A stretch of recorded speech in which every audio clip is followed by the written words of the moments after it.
Blog Talk Radio. Welcome to Institute for Personal Development, where total consciousness is the new frontier. Kriya Yoga is the union of the individual with the divine. Join us as we explore the practices that initiate this process. Good morning. Welcome to the Voice of Yoga. Let's talk consciousness. I am your hostess, Lisa Winton, and with me is Kenny Toy, also known as Swami Jayananda, founder of Institute for Personal Development, located here in Hampton, New Hampshire. Well, good morning, Swami. Thank you for being here today. How are you? I'm doing well. How about you? I'm doing great this beautiful sunny Wednesday. And thank you, listeners, for tuning in. Today on The Voice of Yoga, we will talk about the game of life, first developed by Milton Bradley in 1860, where the goal was to live a long, happy life. Since then, the board has changed with different goals and objectives, adjusting to a more contemporary set of values. Money has become a much bigger part in the way we define success and poverty, or the absence of money is more associated with hardship. We'll discuss how to structure your life to be more successfully independent of what your financial status is. Answering the question seldom asked, how come so many financially successful people are so unhealthy and unhappy? Well, that's a great question, I think, to start with, Swami. What do you think about that? Well, I think it's all part of this game of life.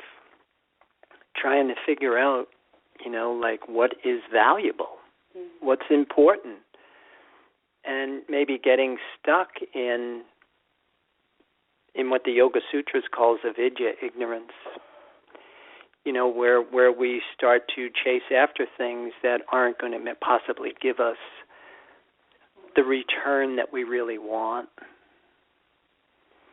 And so when you look at just the evolution of this simple game that Milton Bradley started, I think is a pretty close example of where we are collectively, and how it starts to unravel with the whole concept of values. It's even a simple statement like, money is the root of all evil. That the original way that was stated was the love of money is the root of all evil. That it's how we internalize an image. It's what position of importance we place it in our value system that starts to give us clues into, how this can contribute to our success or it can contribute to hardship. As I was researching for the show, we had looked up some history about Milton Bradley and the game itself, and I think there are some interesting points that we want to make during the show. And just to give people just a brief history lesson about Milton Bradley, he actually grew up in Lowell, Massachusetts, so he's a local guy. I thought that was kind of interesting. And he began his career actually in the printing business, developed a monopoly, and made great success with that. But then what had happened was he developed a portrait of Abraham Lincoln without a beard. Nobody bought it, and actually it bankrupted him.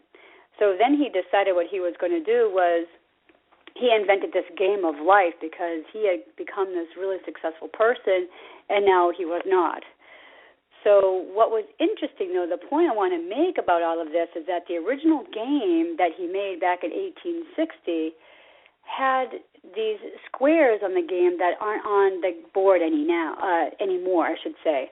Like he has squares for suicide, crime to prison, gambling to ruin, poverty, jail, disgrace, and all of those squares you no longer see on the boards. I think that's very interesting how back in 1860 he had this moral high ground, so to speak, and felt that these are the things that are going to bring you to ruin, as opposed to you look at the game now and it's very, very different.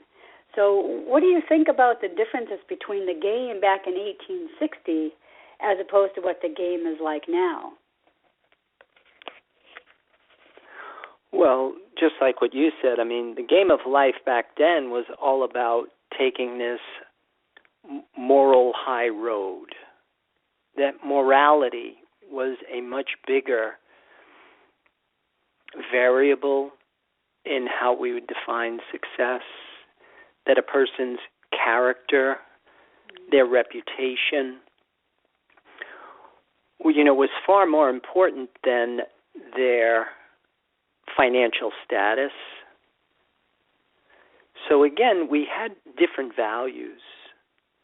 But then when you look at, if from 1860 to 1960 to 2014 or whatever, how the progression is how we're not moving in the direction that I would say that is leading us to this better use of mind, this higher standard of living. It actually seems like we're going the other way. And a lot of it has to do with a lot of what, like, we talk about here. The whole concept of there's a big difference between doing good and being good. That we're more concerned with the conduct than we are or even informed about the connection. The whole thing of having a relationship with this resource of energy that is invisible and intangible. And to use that as a symbol that produces this feeling of happiness, because that's what would produce a whole person. It's one of the things that we say here, that there's an innate drive in all of us that we want to be whole. And when you read the scriptures and you read the books and you read anything that would pertain to a valid method of becoming this whole person, you start to see that path is very narrow. There's only one way that it goes right. And everything else was what they called a sin. It missed the mark. It was off point. Or in the Yoga Sutras, they call it avidya, ignorance. But the bottom line is that when you are approaching your life, you want to treat it more in a way that it's more like what we call, it's a simple mind game. And the more that you understand that the better you are equipped to develop yourself physically and mentally, the better equipped you are to succeed in this game of life. And a lot of the strategies that are recommended in things like yoga develop us physically and mentally. And you start to see the relativity of everything. But on a very fundamental level, to really define success, you really want to understand that there is this innate drive in all of us that we want to be a whole person. And that this connection to this other source of sustenance is what becomes the road, so that you're not doing good, but you actually be good. I wonder if Milton Bradley maybe had thought along those lines when he developed this game, where the goal of the game was to make these choices on the board so that you would be able to get through the game without any of these hardships, like making the right decisions. And it almost seems like he wanted that for everyone, to take the game that you're playing and apply it to your everyday life. Like don't gamble. Don't make these decisions where you're going to be put in jail. Right down to the little spinner that he made on the board. The reason why he did the spinner dial and not the dice is because he didn't believe in gambling. He thought gambling was a bad moral behavior. Yeah, you're probably right. I personally think that people of earlier times, their lives, first of all, were simpler than ours.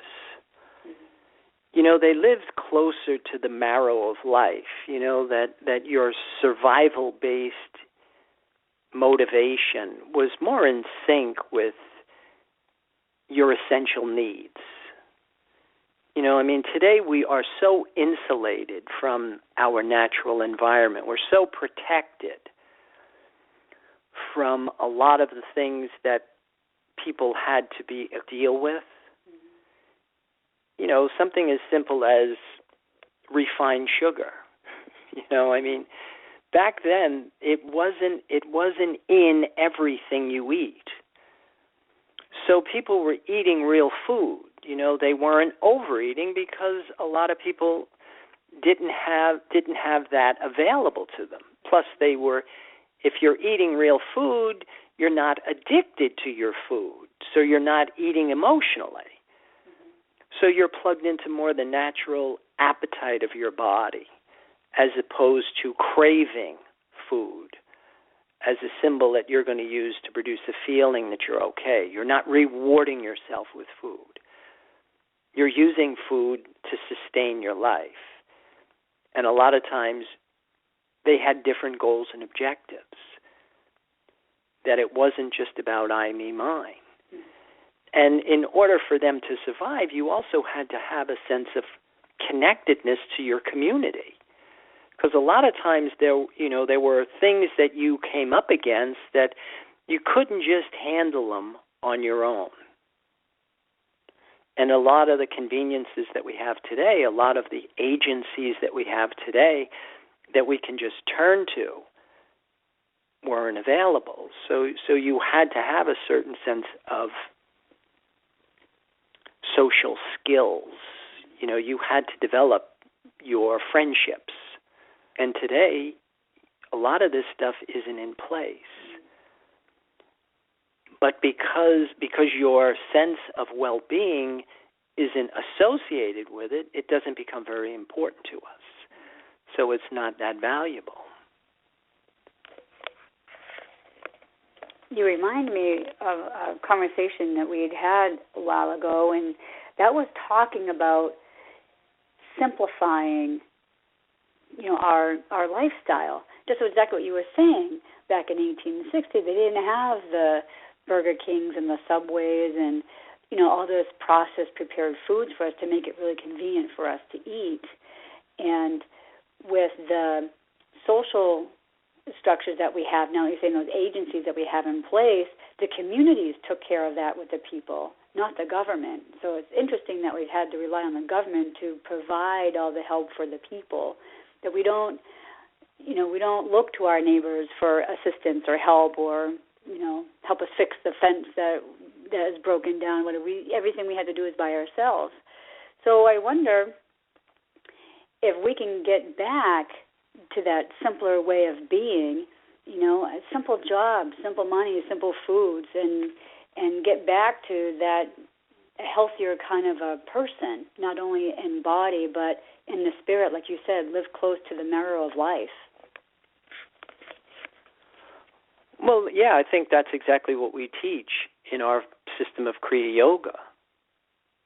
Use what you need. Use what you really do need to produce a feeling that you're happy.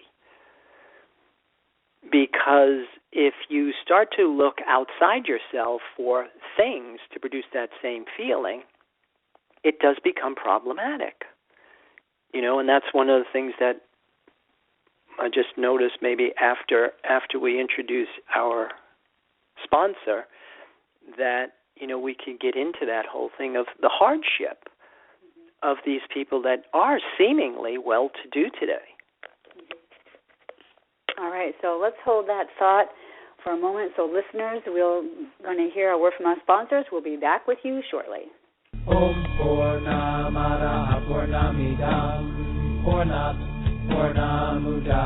If you are looking for a Samadhi-based experience, IPD Kriya Yoga has the goods. A complete yoga program that includes the practices and the process. Kriya Yoga Series 1 live classes and videos.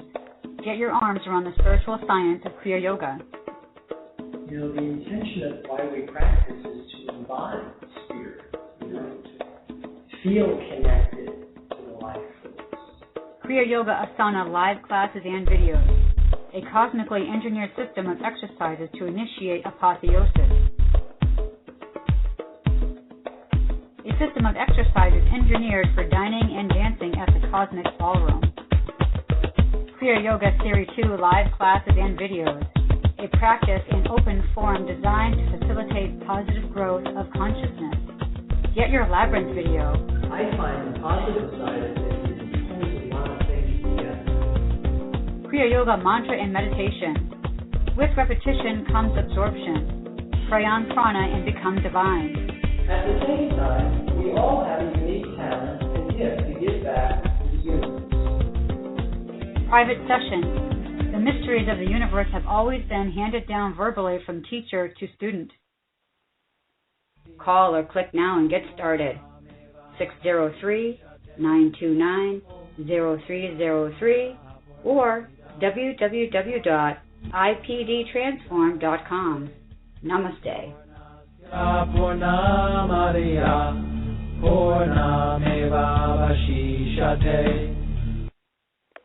Welcome back. For those of you just joining us, you're listening to The Voice of Yoga, and we are talking consciousness, and we are talking about hardship and success, the game of life that was developed by Milton Bradley. So, Swami, let's get back to talking about hardship.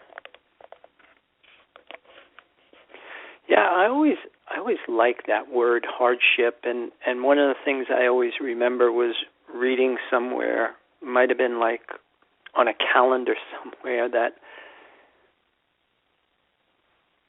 adventure was hardship aesthetically perceived.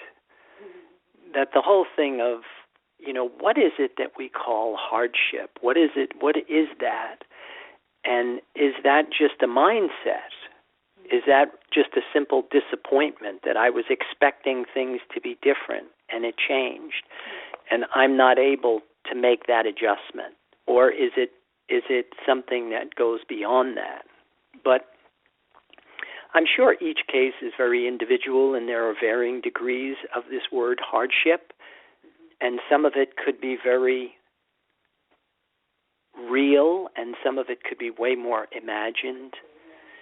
To the fact where somebody who breaks a fingernail and is just as completely unraveled, as opposed to somebody who may, lose the use of a limb or be diagnosed with some terminal illness or something that would be much more rooted in what I would call reality. But the whole concept of hardship it's an interesting dynamic. And it's the whole thing that we're always looking at is the physics. The whole thing that you can't ever lose something where you don't gain something. The whole thing of karma. For every action there is an equal and an opposite reaction.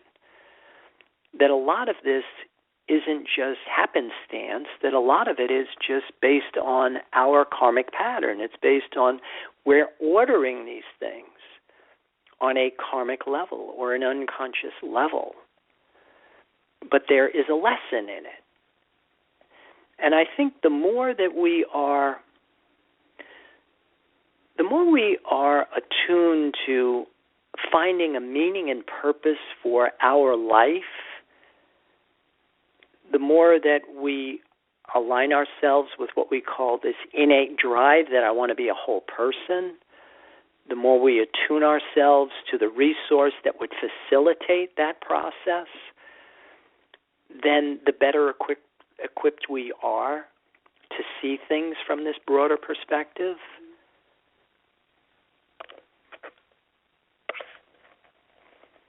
I was thinking about bringing things back to a simpler way of life, and what you're talking about hardship.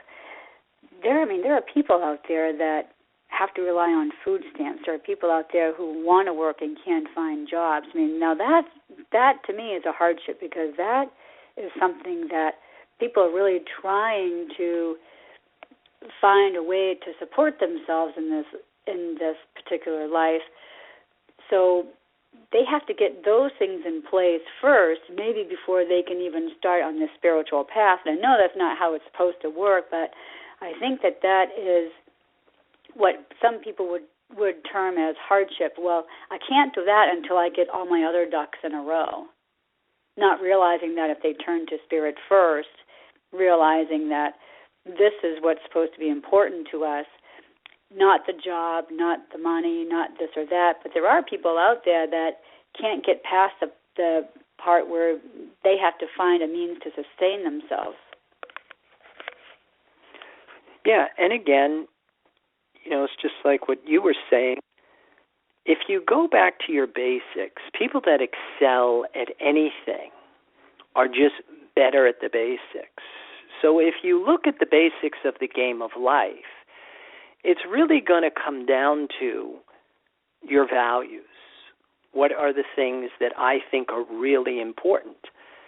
And if you based your hierarchy of needs based on the order that is in accordance with universal order, then you use your number one need as the symbol that produces the feeling that you're happy, that you're okay. And then as you go through that hierarchy, you go from the life force, the concept of God, Prana, the void, the nothing, to air, to water, to food. Then you have a platform to live by. The term in the religious community was called belief. A lot of times people aren't successful in endeavors is because they don't have this thing called belief. They don't believe they're good enough. And some people use the simple fact that I don't have a job to try and validate the simple fact that I'm not good enough. And so it starts to become a self-fulfilling prophecy. Whereas if you have this resource-based economy as the foundation of your sense of well-being, then you're better equipped to make any kind of adjustment. Because if you really want to work, if you really want to succeed in life, it's there. But you need to be, first of all, you have to believe that you're good enough. And I think that was the one-size-fits-all solution to any problem was this thing called God that we would turn to. Not the person. It's, to me, that will be maybe the theme of another show. But if you can feel connected to the life force, to the force right now that is supporting your life, the thing that is most important to you right now, then you immediately believe that you're good enough. But you also have to remember that, again, the physics of this whole thing, that it's like attracts like, and two things can't occupy the same space at the same time. So that if you are indulging yourself in junk food, you can't get this more subtle source of sustenance into it. You won't have attention for this invisible, intangible resource. So there is protocol. There are things that we have to do in order to get to this fundamental, essential need. But once we start to do that, then, of course, I think you are at least have a foothold on a life that will start to evolve as being more successful. I like what you were saying about you create this connection, and therefore everything else will start to fall into place. For example, the kind of lifestyle that we lead. I was reading an article last week about, on the internet, of course, about people who are able to retire in their 30s.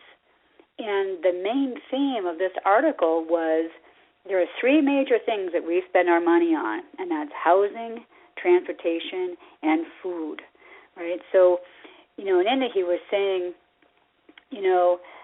he gave up his car and decided to ride his bike to work. It was only a couple of miles from his home. Then they decided what they were going to do. Instead of putting, $50,000 to remodel their home, we're going to live in an apartment. We're going to scale everything down a little bit. And then the food they buy is fresh food, very similar to what we're doing. And I just think it's very interesting that when you have this connection, you don't need the brand new car. I'm driving a car that's 10 years old, for example, and it gets me around where I need to go. It doesn't have a computer in the car, but it's got a gas pedal, a brake, and a steering wheel. It's pretty much what I need.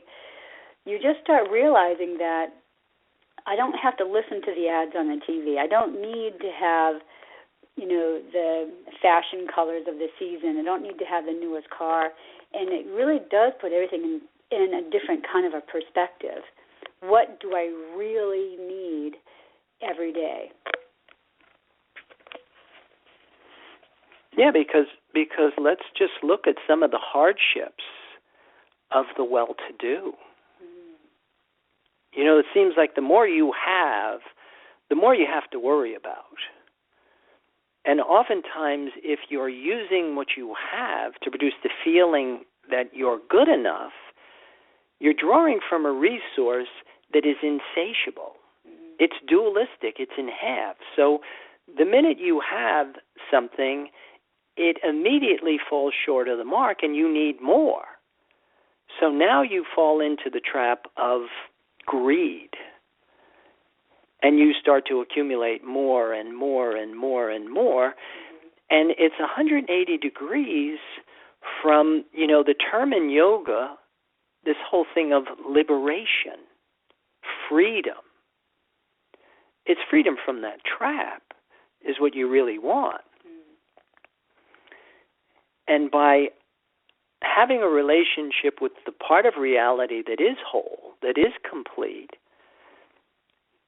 you again gain a foothold in something that's going to bring confidence to your inner environment. Then from that platform, you can actually go back and live in the real world. You can acquire things. Money isn't the root of all evil because you don't love it, you use it. What you do love is what you really do need. That's what you're using to validate yourself. Now money becomes a means to an end. But you also have a mind that is connected to your creativity, your imagination, and you can actually start to create a sense of how can I generate revenue and still be in sync with my sense of purpose.